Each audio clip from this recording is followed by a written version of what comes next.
వారి ఇక్కడికి వచ్చిన ఉద్దేశాన్ని ఇక్కడ తెలియజేయాల్సిందిగా వారికి నేను కోరుతున్నాను. రేవంత్ రెడ్డి గారు.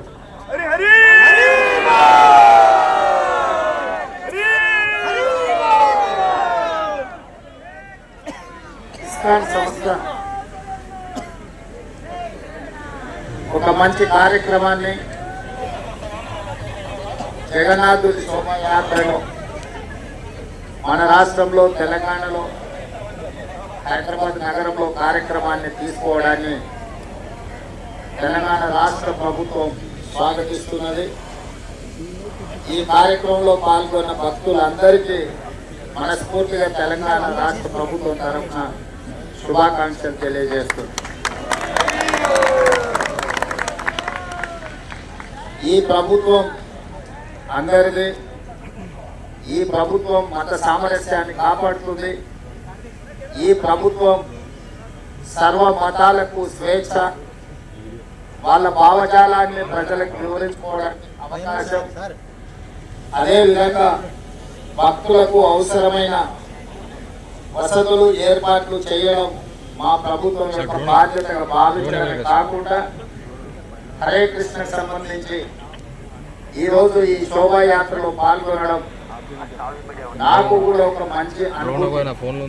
ఎందుకంటే మా రాష్ట్ర ప్రజల యొక్క సుభిక్షం కోసం, ఈ రాష్ట్రం ప్రశాంతంగా ఉండాలి, సస్యశ్యామలంగా వాడి పంటలతో సుఖశాంతులతో వర్ధిల్లాలి అని ఇస్కాన్ సంస్థ ఏ విధంగా అయితే ప్రార్థన చేస్తుందో వారి ప్రార్థనలు మన తెలంగాణ రాష్ట్రానికి మేలు చేకూరుస్తాయని చెప్పి బలంగా నేను విశ్వసిస్తున్నా.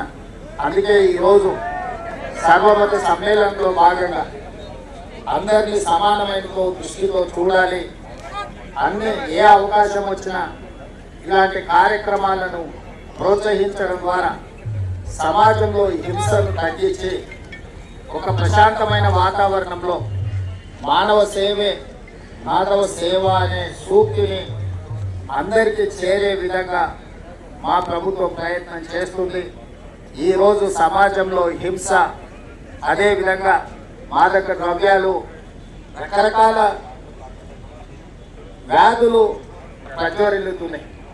వీటన్నిటినీ నియంత్రించాలి అని అంటే ఇలాంటి కార్యక్రమాలు ఒక మంచి సందేశాన్ని ఇచ్చే సందర్భం అవసరమని ప్రభుత్వం భావించి నేనే స్వయంగా నాతో పాటు మా రాజ్యసభ సభ్యులు అనిల్ కుమార్ యాదవ్ గారు, మా మాజీ పార్లమెంట్ సభ్యులు అనిల్ కుమార్ యాదవ్ గారు, అదేవిధంగా మా జిల్లా పార్టీ అధ్యక్షుడు రోహిన్ రెడ్డి గారు, మిగతా వాళ్ళందరూ కూడా ఈ కార్యక్రమంలో పాల్గొని మా ప్రభుత్వం ఎప్పుడూ ఇట్లాంటి మంచి కార్యక్రమాలకు అండగా నిలబడుతుంది, ప్రోత్సహిస్తుంది, అన్ని రకాలుగా సహకరిస్తుందని తెలియజేస్తూ మరొకసారి భక్తులందరికీ కూడా హృదయపూర్వకంగా శుభాకాంక్షలు తెలియజేస్తూ సెలవు తీసుకుంటున్నాను.